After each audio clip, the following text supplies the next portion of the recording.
let's talk. I don't need to worry about sharing anymore because you can see whatever's on my screen. No, you can't. I have to share so you can see it. Share. Okay. All right, I'm learning to share. All right, so Joe, did you were able to hear us, but you weren't able to interact with us. Can we bring you into the conversation? Do you have any questions or comments that you were eager to jump in with, but you couldn't? No. Okay, that's fine. That's fine. Basically, while you've been trying to get to us after we abandoned you in an empty room, we have been talking about book reviews. And I created a list, which I will share with you guys. It's in the, oh wait, I'm going to share the entire screen. It is in the, in class, if we go here, follow this link. I'm building this collection here of choices, and what I was trying to suggest is that you guys have a lot of options in the book review to select books that aren't necessarily obviously digital humanities books, as long as you can situate them within the conversation of digital humanities. Did you have an idea, Joe, of what book you might be wanting to review, or are you still exploring options? I'm still exploring. I had found one, and honestly, in my Amazon basket, And what was that? I missed the last part. I can't remember the name of the book. Okay. But you do have one that you're interested in, you think, and I think that if you guys can share some of those titles, and as I said, I've shared this one. I was just waiting for us to do some crowdsourcing, and then the other thing that I wanted to point out, and I'm going to stop screencasting as soon as I can figure out how again. Oh, whoops. You can stop sharing. It's got the option right there, popped up at the bottom. Oh, that's it? Okay. And so how do I get back to her? Pop up your Windows menu and then find the little green tab. Okay. There we are. Okay. You still see us, Joe? I do. Okay.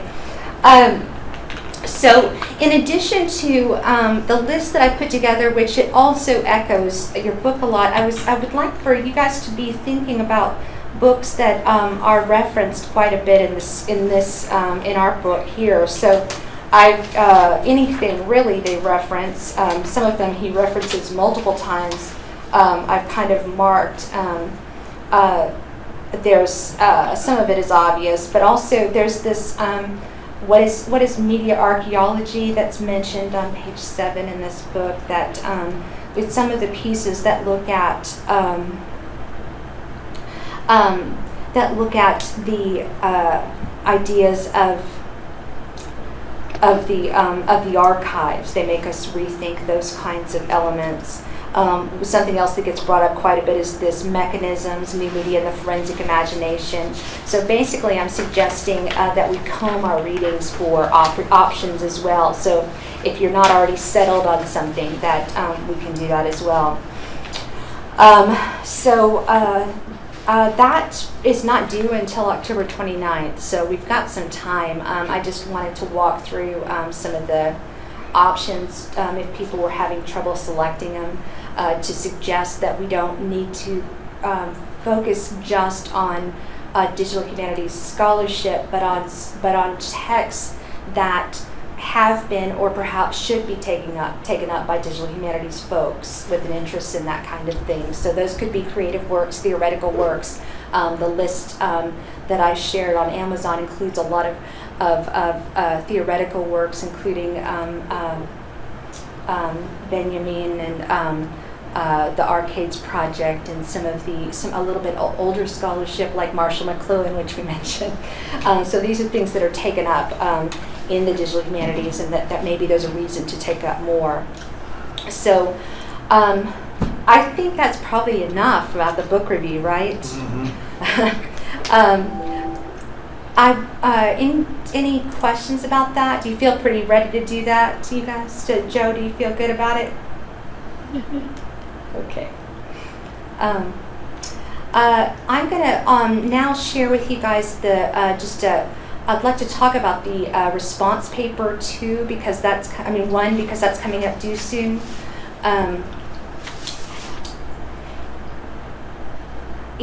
Oh wait, I had already downloaded that. Okay, you originally had 3 response papers, but I couldn't figure out where to fit in that last one, so so I cut that one. So it'll just be these first 2. The first one's due on October 1st. Isn't that right? That was the 8th. October 8th. That's right. Yes, October 8th. Go by the calendar, not this. I need to make that change. But yeah, I've got October 8th here, the following week. So it is the 8th? Yeah. Well, wait a minute. I thought it was originally the 8th, and then we figured out it was the 1st. So we. Oh, maybe I'll take it either place. Well, we need to come to a decision. Okay. All right. Because if you remember, based on your original schedule, I had it on the 8th, and then I realized that was wrong, and it was actually on the 1st. Oh, my bad. Okay, so let's see. So you may be Here's thinking. the trick, guys. I'm thinking the old one. Yeah. Let's do this. Remember that was the issue? I do remember that. Yeah. All right. So the trick is going to be what? This is the right date, and let me also check the schedule, which is a Google Calendar. Let's make sure, because I think whatever's on Google Calendar and on the syllabus should be the right one. Oops, you guys don't need to see that. I'm not opposed to having another week. Yeah, I figured you weren't going to argue against that, but I just need to make sure. I just wanted to clarify. Maybe it should be the 18th to incorporate both numbers. All right, here it is. It's the 8th. It's the 8th. Okay. You were right. I did have the weeks wrong, and then I rearranged a little bit further. So this is the right date. So it is the 8th. Okay, the 8th. Let me put that on the thing.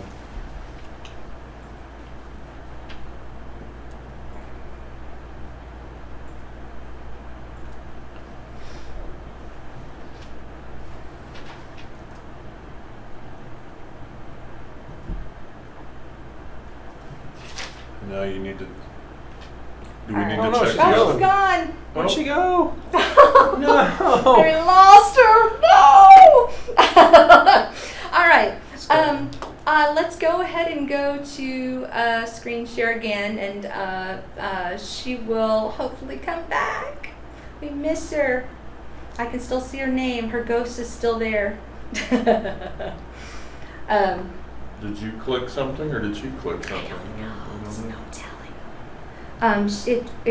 It started making that binky bink noise when I went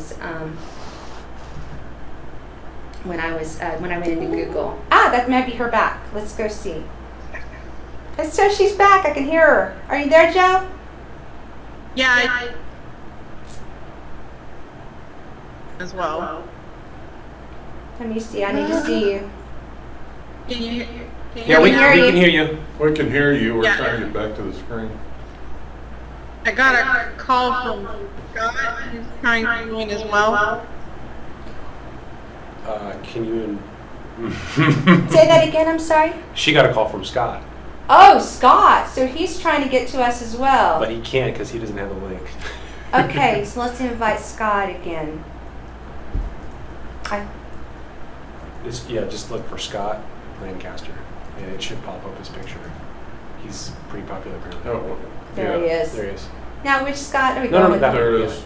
I think that's him. What's going on? Let's do this okay. again. So he called her directly? Yeah.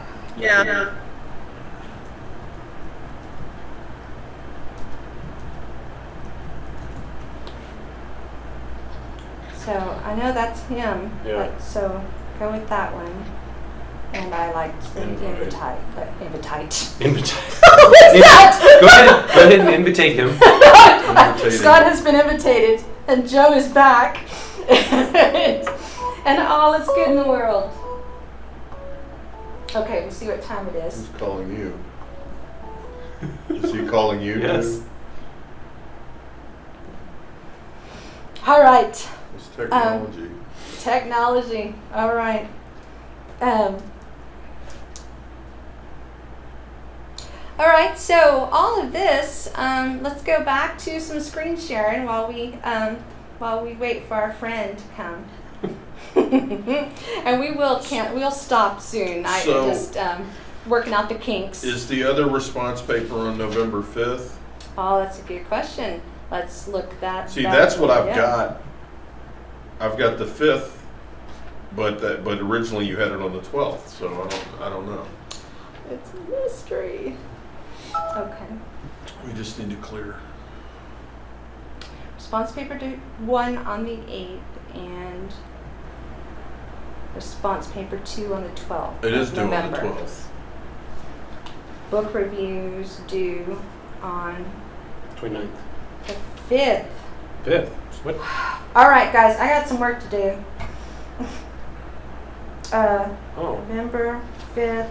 I will clarify all of this, but See, I've this got is the this- book this- review due October 29th. That's See, what I'm I, yeah. confused. Okay, so I We need to- apparently made some changes. The calendar in Google is the Bible. I mean, it's the one that I'm going on that's the most accurate. I just need to make sure that all of that coincides with everything else. Okay. So you guys can turn it in early, but it's due on November 5th, and I need to make sure that change is shown. It shows everywhere. Okay, so response paper 2 is due on the 12th. The book review is due on the 5th. Mm-hmm. Yeah. Yeah, so everybody, that's that nice and clear as mud? All right. All right, so response paper 1, which is due on when? The 8th. October 8th. October 8th says Google, so that's right. All right. Says Google. Google said. That should so. be our that should be our new phrase. Says Google. Says Google. All right. So the response paper 1 is I'm looking at for you guys to take some of the conversation about the digital humanities and crystallize it in some way that makes sense to you. So our first part of our course, we're looking at a bunch of definitions of digital humanities. We know that there isn't agreement. I'd kind of like to know where you fall on it, on what side do you fall on. If people unfamiliar with it are going to probably ask you what about the digital humanities, they may have already done that. What are you in this course about? What in the world is it? So what would you tell them about the digital humanities and why it matters, and how could you help them understand what digital humanities actually is? So this is sort of an informal paper for you to kind of tease out some of these meanings and some of these answers. And I'd like for you to use in order to help unpack the definition that you would like to lean most heavily on, whether that be your own definition or one that you've drawn from the reading or some kind of a combination. I'd like you to look at and use a digital humanities project that exists to help make sense of that. And so I'm going to stay off screen here for a second or for a little bit longer. And I want to look at a couple of examples with you guys. This is a digital humanities project made by a digital humanities scholar that has to do with The Simpsons. So have you guys been listening to this big, I don't know, the news media seems to love this idea that that the entire 500 episode plus, that might be somebody. That might be Scott. Let's see. Before I get into The Simpsons, I don't want to miss him. Is that Scott? Scott is here. I can hear him. Yes. The little green quotation mark. Oh, the green quotation mark is Down what at the you bottom. click on. That's what you click on? Yeah, that's There there's he your is. hangout. Okay. There he is. Hey! There we go. All right. Scott, I'm sorry. Joe, I'm sorry. We are talking about response paper 1. And now that we have everybody, and I think we have Henry in the background, right, Scott? That I'm going to go back to the screen. so that we can see what's going on here. Okay, so I was showing, because a response paper 1 needs to reference at least one digital humanities project that will help kind of explain and make sense of, by example, the definition that you are leaning on for the digital humanities. This is a lovely example. So for 12 days, as a way to launch the movement of The Simpsons canon, all of the episodes and to their new home, to FX. They played them all in a row, which covered something like, what do you guys remember? Something like 12 days, I think. Something like that, yeah. So that's part of it. But the part that is clearly a digital humanities project, and it was created by, I love this, behold a database that tracks more than 500 episodes of The Simpsons. The project created by a professor of the digital humanities is nerdy and excellent. No. It's excellent. There we go, we got to do that. Excellent. So why is this a digital humanities project? It's not because it's the canon it's not because it's all of the episodes. It's because of what he has done to take this information and make it searchable in new ways.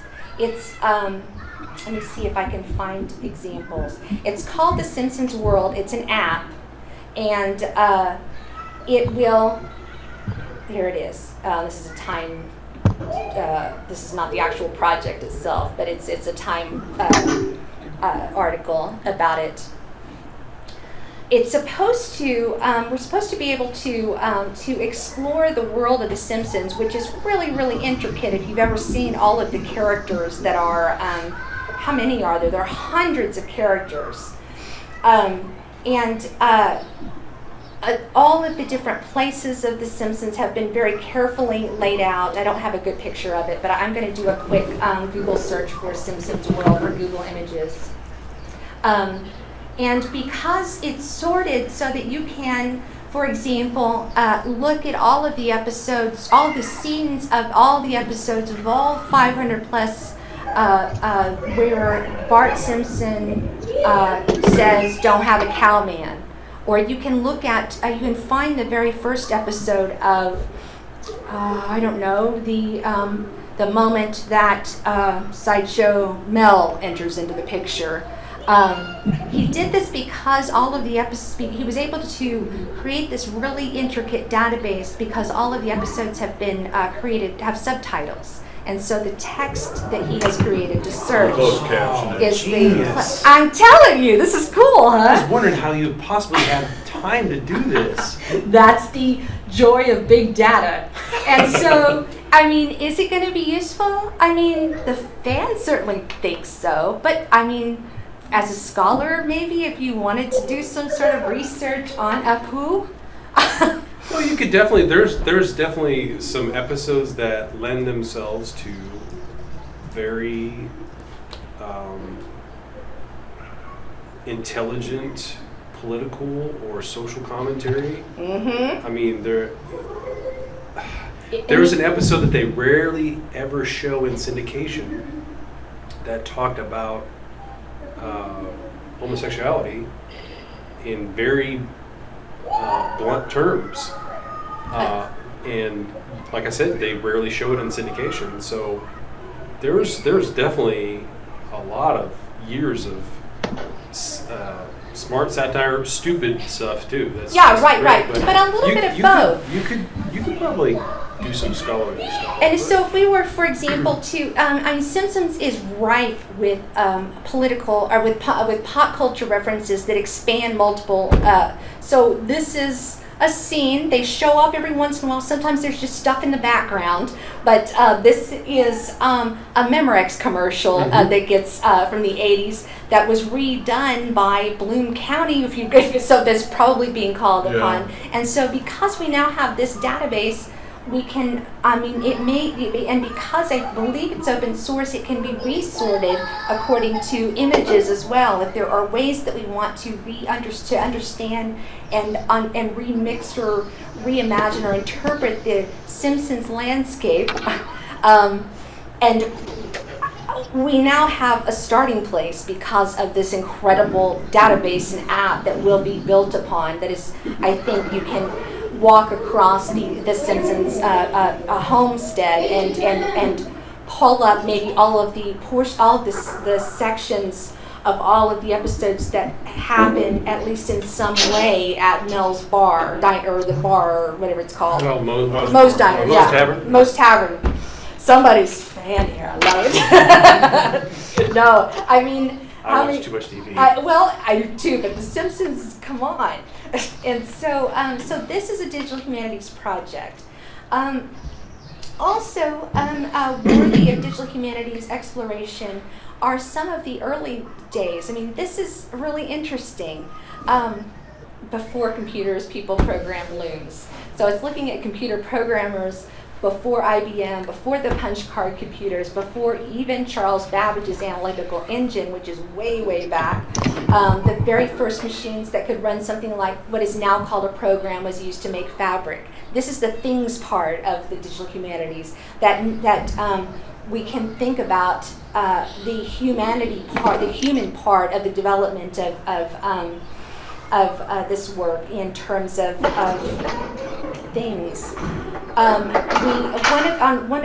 got Ada Lovelace on several of our artifacts for the class. Ada Lovelace is the first computer programmer ever, and she's computer programming long before computers ever existed.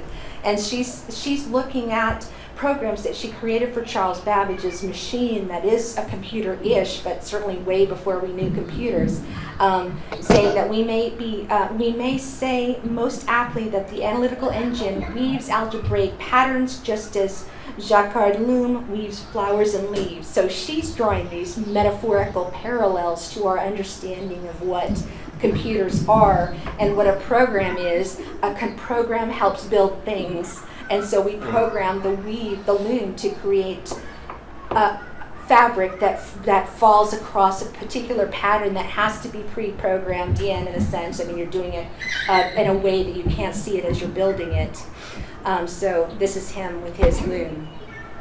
That was a mathematical thing. So there's arguments for the ways that the digital humanities enable us to unlock a lot of what's going on in the humanities that we couldn't see before we built these tools. So these are some of the ways that I think that in your response paper 1, I want us to be thinking about what is it about the digital humanities that serves your definition of the digital humanities that might help us really be thinking about something entirely new. Let's see. This is not the one that I wanted to. I'm going to draw your attention to this one really quickly. From Vanity Fair. There's Ada Lovelace, the first computer programmer. Charles Babbage, the computer that he built. Okay. All right, the joys of that. We get to look at ads all the time.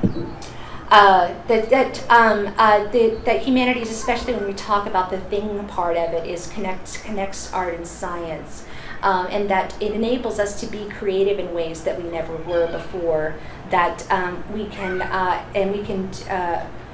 pull ourselves together in creating these new visions that wouldn't be possible without the tools that we're creating. So we can look at these things in new different ways. We're almost out of time, but that I wanted you guys to look at for the book review, for the response paper 1. I wanted you guys to be thinking about digital humanities projects that. And I drew together a few databases, and I'm just going to pull. I'm just doing this at random here.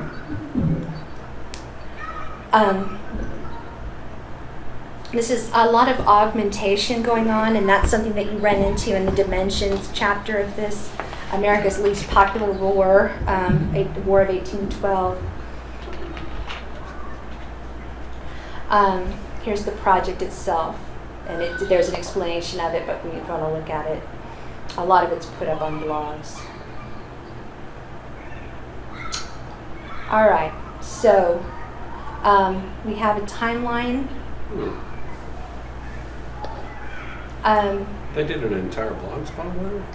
Yeah, the Blogspot just sort of hosts this. And it's just sort of a weird place for them to put it, but it sort of hosts this particular project. A lot of times, blogs host the digital project, and so it's the content that they come up with. Let me pull back and show what it's actually about as they describe it.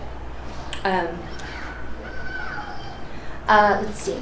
It's the first chapter in a series of public history augmented reality projects that use smartphones to bring primary sources into outdoor spaces via augmented reality apps. And so I guess we're just looking at the place where they are sharing the information for that is related to the augmented reality app. So they're looking at the War of 1812 in New York, and these augmented realities depict a Coast Guard cutter chasing a smuggler in the Hudson, a sailor disembarking on, I saw some of that, on Governor's Island near Castle William, a fortification built during the war, an image of Captain Lawrence floating over his tomb, Don't Give Up the Ship, in Trinity Cemetery.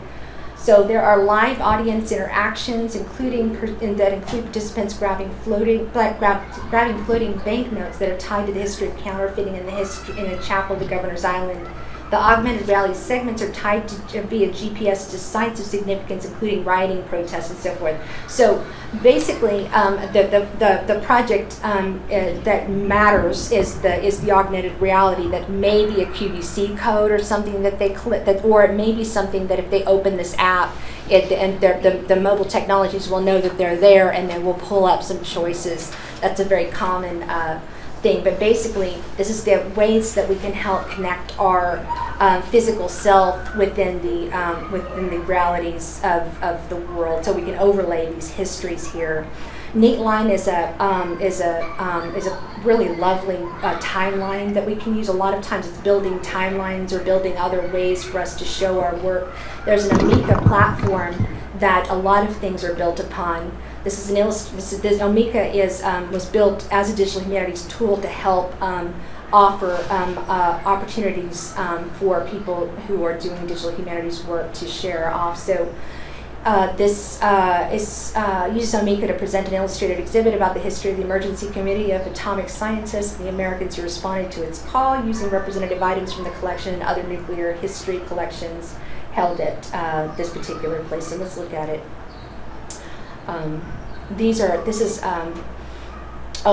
Omeka is set up as a kind of a museum place that we can. It's an open source thing, so we can. I don't know what we can do here. We can.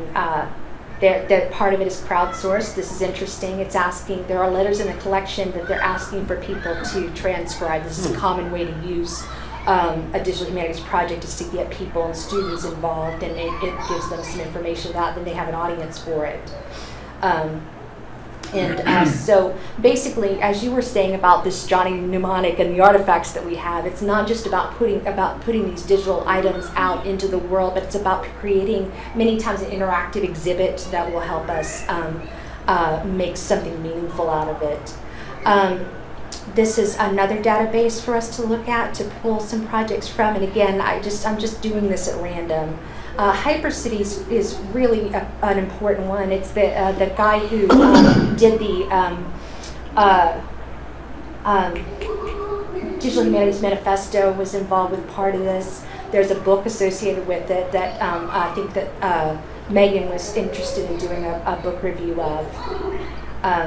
But this is an older project, and it's one of these kind of augmented realities that deals with layers of it. There's also a digital Harlem project that takes Harlem and layers history on it for us to look at.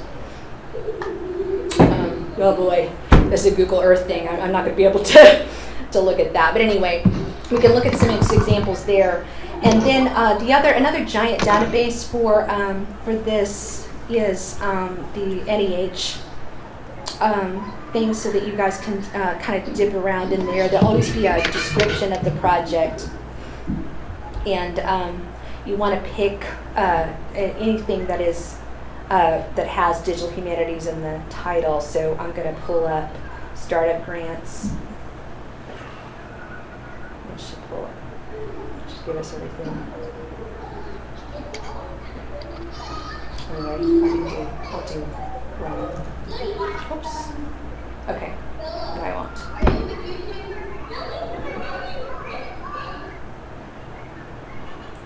Okay. Try this one.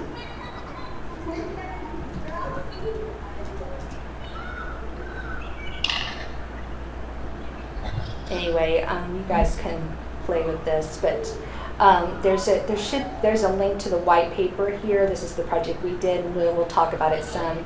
The white paper's got images of it, and you can also go to the project itself, which is, oh boy, I sure keep getting off the home key.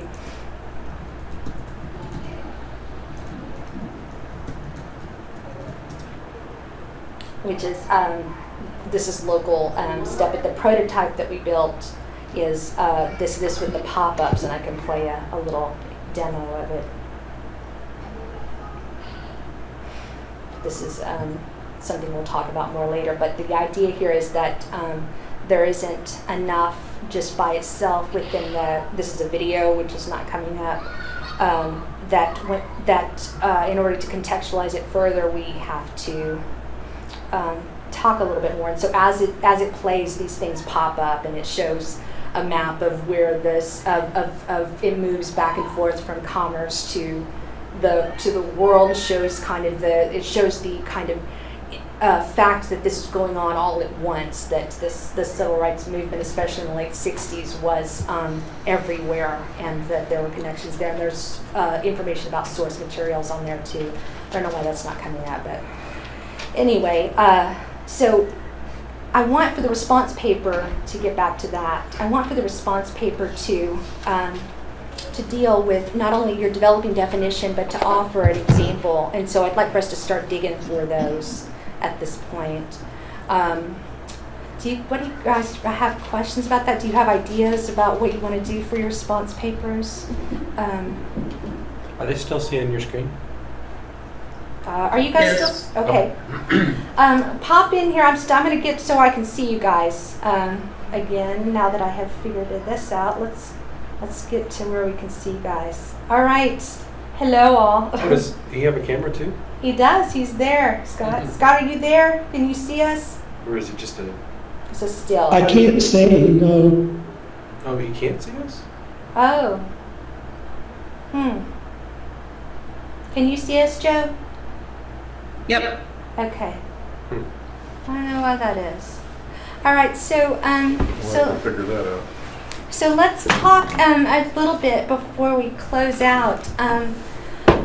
What are you guys? We'll have time to do, I think, a little bit more nuanced discussion about our very dense readings. But what do you guys? What comments do you have thus far? I mean, how is your definition of digital humanities unraveling for you, or is it coming together? Hopefully not unraveling. Scott, are you getting a handle on the digital humanities? Or do you have a working definition at this point, do you think?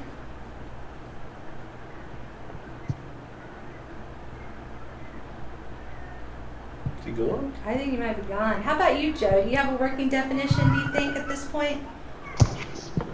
I think I'm starting development, but this was really a brand new concept for me. Yes. And, I think everyone. so I'm having these flashes which make sense, but I don't really have a cohesive. Are there any of the readings that we've done thus far? I mean, are you that seem to be working for you? I think a lot of people really seemed to get some clarity when we started to look at the Digital Humanities Manifesto. Were you one of those that kind of helped you? Yes. So I don't know. I think it would maybe the way it was written really connect with. Yeah. Well, if we look at, this is another thing that I don't want you guys to lose sight of when you're doing your response papers. Joe, and I know that Scott, I don't know if he can hear us, but Mike and James as well, you guys had some ideas of some things that you thought you might want, that you've already done, that you have an interest in, that you think that you might want to see how the digital humanities might help you with. Did you come in with a project like that, Joe? I can't remember. That's something that of interest to you that you might like to. I had worked on a project art Oakland. It's an ethnographic study and so forth. And it's all new and it's all online and published. I mean, I don't really know how to describe the project, but I mean, it's kind of very related. I'm going to go to it. I think that Scott, I think that there might be some feedback over where you are. Is that Henry typing? I'm gonna go. Oh, sorry. That's okay. That's all right. That was me. Oh, that's you. Okay. So I'm going to go to that. I think that Joe, did you talk about that project in the first week? This sounds familiar to me. I did read about it somewhere. I think it's the first week. I'm going to try to pull it up. Because, yeah, let's see. Let me do it by author.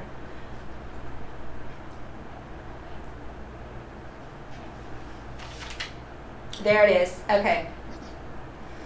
All right. So you did some work. Oh, that's right. The Houston Folklife Society. Okay.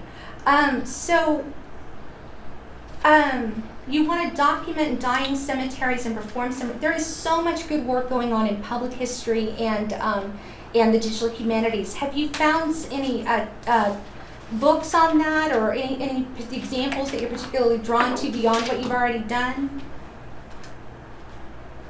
No. So I need to point at a couple of things. There's a project that is called the it's so lovely. It's not about cemeteries, but there must be some great work going on there. It's called Cleveland. It's the Digital Cleveland, maybe it might be, and that's an app that might. Let me see if I can pull that up. Let's see. And I know that I can draw, I can't think of any right now, but amongst some of the titles that I pulled, there should be some digital humanities and public humanities kind of connections that to draw from. So it's this Cleveland history, public history, that is, oh, yeah, Center for Public History and the Digital Humanities. Well, let's look at some of that stuff for sure. The Cleveland Historical, that's what it is. And it's not tied to, it's tied to, let's see, tours. So the students are developing these tours of that appear on apps. So that they have images, and so you can stand, for example, in front of this cathedral and pull up an app, and it'll tell you a little bit about the history, and then it'll also it's also connected to Google Maps, so you can pull it up from there. But you can look at images from the past. You can hear stories about that place that are tied to that, and so it's almost endless, that the variety of things that can be done. I don't have. Let me see if I can pull up some images of what it looks like on the phone. But these are tours that happen with that. So the project that you did with the Folklife, what did you guys do? I'm trying to remember. That particular project, there were two aspects. It went up and documented something that goes with the orange here, and another aspect of it was some documentation on the Houston Flip Channel, and is digitizing stories, transcribing them, and then analyzing. Okay. So there's stuff to work from and maybe show in different ways. Yes. Beautiful. So this is maybe one example. There's others. Will overlay images in, like, it's an augmented reality. So you'll have like a picture. This is not Cleveland Historical, but another one that will show a portion of an urban landscape. And this might be how the digital Harlem works. I can't remember. But you can look at a live feed, or at least a very, very contemporary image of a street, for example, and then you can pull in and overlay.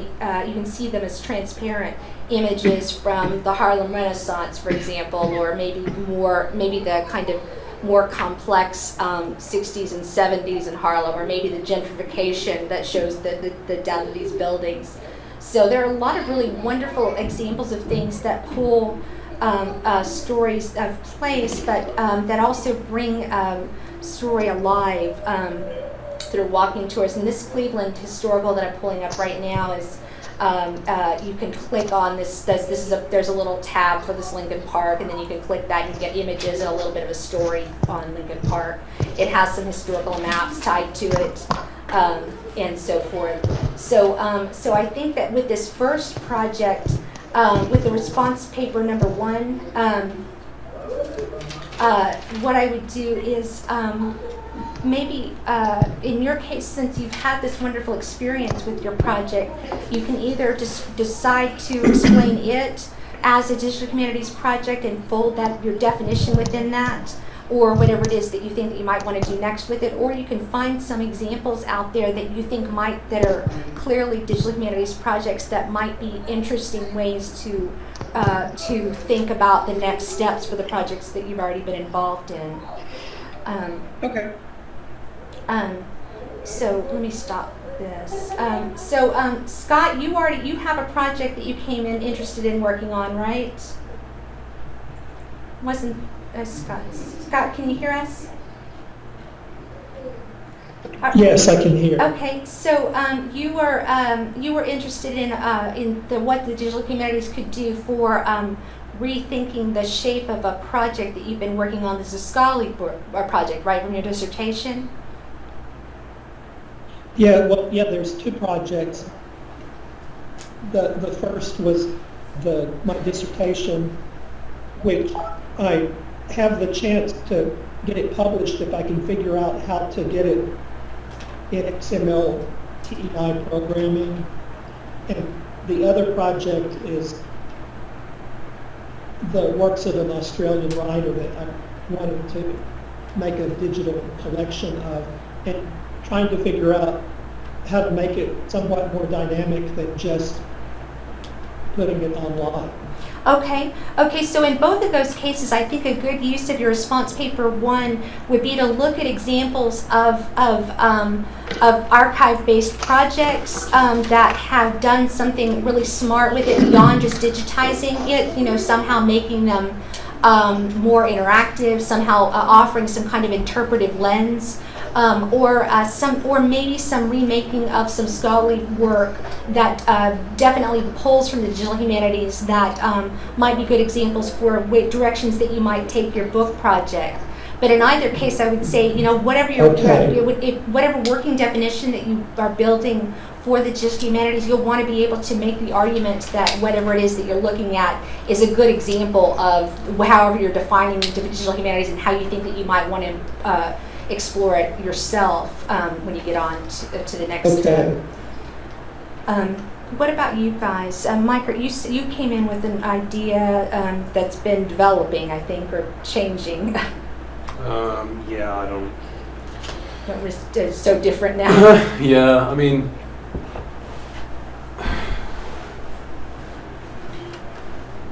we were talking about are we talking about the response paper or the? Right now we're talking about the project? response paper, and that I think ideally what I'm trying to suggest is that it should feed into, it should be like a first step into your final project. So if you kind of know what that might be, this is a place to explore it. Okay. But if you don't know what that might be, then I would say just find a cool digital humanities project that you're drawn to and use that too, because I think that'll be fruitful as well. The goal here is to really dive into what the digital humanities is, what it looks like, and what aspect of the digital humanities gets you excited. Okay. And make it concrete in a way that can only happen with a good example. So I would say find some good examples that. Where you talked about Notorious, right? Yeah. Was that what you were going for being your final project for this? Well, yeah, I'm looking for articles, and I need to look and see if anything's been done in terms of digital humanities on it, if anybody's done like video essays or anything on it. I need to look for that as well. Well, I would say just a generic search in of film studies in digital humanities, or Hitchcock and digital humanities, Yeah, or that's what I'm those thinking kinds I of need to things do. would probably pull forward. There is a lot of work being done that could be called digital humanities. I think just a video essay by itself could be digital humanities, but it would need to really be something that contributes to the nexus between the digital and the humanities. Yeah. And so that's where your working definition would come in, and how you Okay. can make that as an argument that that's a good example of it. Okay. Gosh, anything else, guys? I just want to thank you guys for persevering. I think we've gone through the roughest part of it. I think we know how to do it now, maybe. And I'm really grateful for you guys. You recognize that, technology can be terrible. This is the aversion, though, right? Do you guys have any final questions or comments before we close off? Either you guys from a distance, you're good, okay? Okay. Are they there? They're there, I can see them. There. What about you guys, are we good? Are we going to have another class meeting in a couple weeks? Oh, or- okay, so yes. We'd like to do this again. This is a good time for you guys. Is that right? Or if we can get all of our details worked out, maybe we could try again this time next week and send our invitations out. Mhm. And okay, and then maybe we can find another time after that from there. But I appreciate that. We'll look for an invite, and thank you guys for coming. And then we'll make sure that we don't change rooms on you. I think we got all the details worked out, and I appreciate it. So we'll do it here again? If it's okay with. I'll check. Okay, we might be doing it here again, but in any case, you guys don't care where we're meeting. So, Yeah, they could care less. Yeah, okay. All right, folks, thanks so much. Okay, thank you. Yeah, Thank you. Thank you, guys. Okay, so I just do that? Yeah. Paul.